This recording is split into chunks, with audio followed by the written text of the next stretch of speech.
आप देख रहे हैं डर कथा यूट्यूब चैनल। मित्रों, मैं सोनू गुप्ता आज बेहद खौफनाक कहानी आप लोगों के बीच में लेकर आ गया हूँ। तो चलिए बढ़ते हैं आज की कहानी की ओर। बात आज से 20 साल पहले की है। मैं आजमगढ़ के एक ब्लाइंड स्कूल में पढ़ाई कर रहा था। मेरे साथ एक टीचर थे जो काफ़ी ज़्यादा अनुभवी और पढ़ाने में भी अच्छे थे। बाहर में तो वो टीचर थे, मगर अंदर में एक मित्र की तरह हमसे पेश आते थे। एक बार की बात है, वो गर्मियों का समय चल रहा था।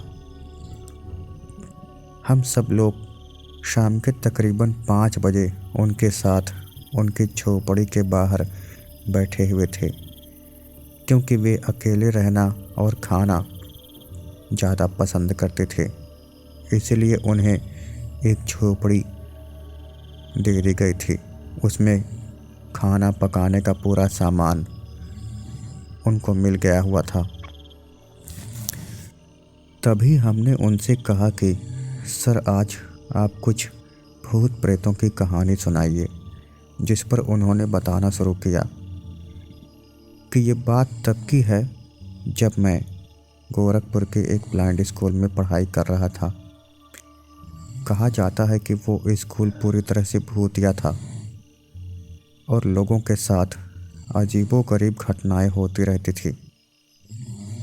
कभी किसी के बिस्तर पर कोई नमकीन रख के चला जाता था, तो कभी बच्चों के ऊपर कोई गरम गरम रोटी फेंक कर मारता था।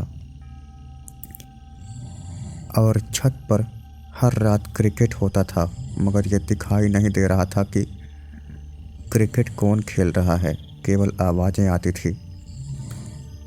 ऐसे ही एक रात मेरे एक टीचर, जो काफ़ी बुजुर्ग थे, रात को खाना पीना करके वे अपने बिस्तर पर लेटे हुए थे।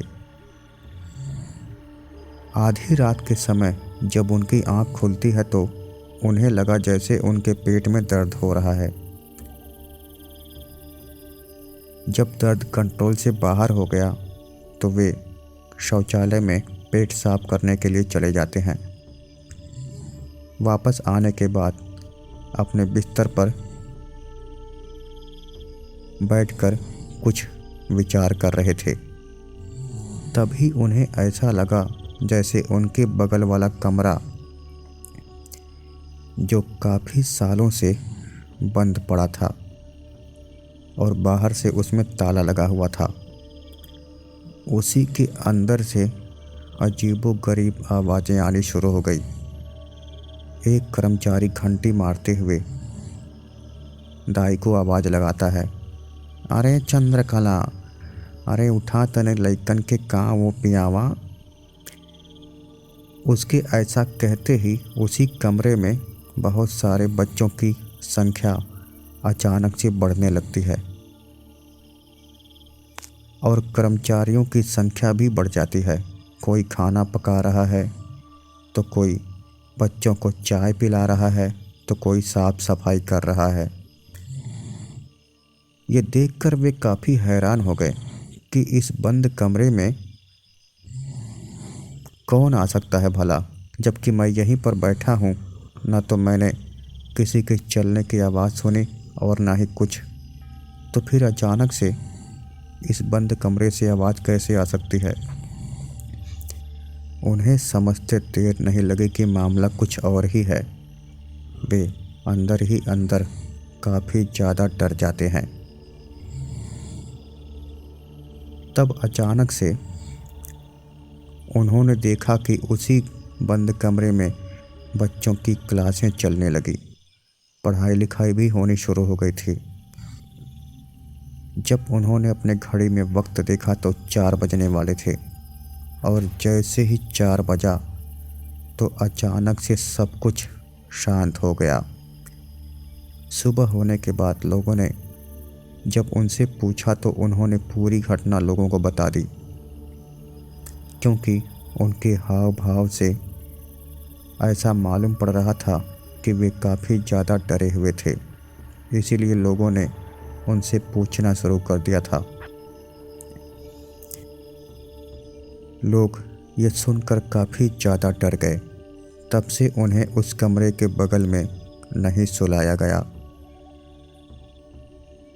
मेरे टीचर बताते हैं कि हम जब मैदान की खुदाई करते थे तो इंसानों के पैर, महिलाओं की चूड़ियाँ और बहुत सारे सामान निकलते थे। वहाँ बगल में एक जेल है।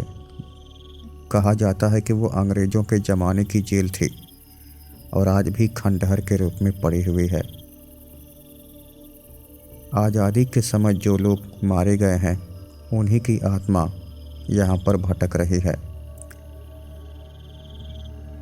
ये कहानी सुनकर हमें बहुत अच्छा लगा। तो मित्रों, कैसी लगी आपको ये कहानी? उम्मीद है आपको ये कहानी पसंद आई होगी। मैं सोनू गुप्ता ऐसे ही मिलता रहूँगा सच्ची और हॉरर कहानियों को लेकर। तब तक के लिए अपना ख्याल रखें।